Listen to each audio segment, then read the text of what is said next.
Praise the lord.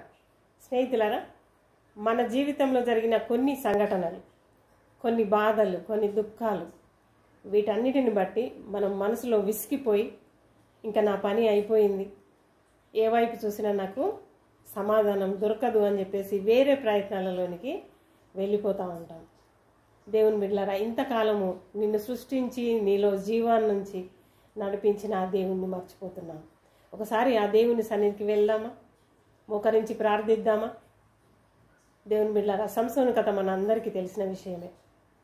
మరి సంసోను తన బుద్ధిహీనత చేత శత్రువుల చేతికి చిక్కి మరణపు అంచులో దేవుని సన్నిధిలో ప్రార్థించినప్పుడు కనికరించి దేవుడు ఆయన ప్రార్థనను అంగీకరించి సహాయం చేస్తాడు. మరి ఆ దేవుడే నీ దేవుడు, నా దేవుడు. కాబట్టి ఆయన సన్నిధిలో మోకరిద్దాం, ప్రార్థిద్దాం, సమస్యను పరిష్కరించుకుందాం. అట్టి కృప దేవుడు మనకు అనుగ్రహించును గాక.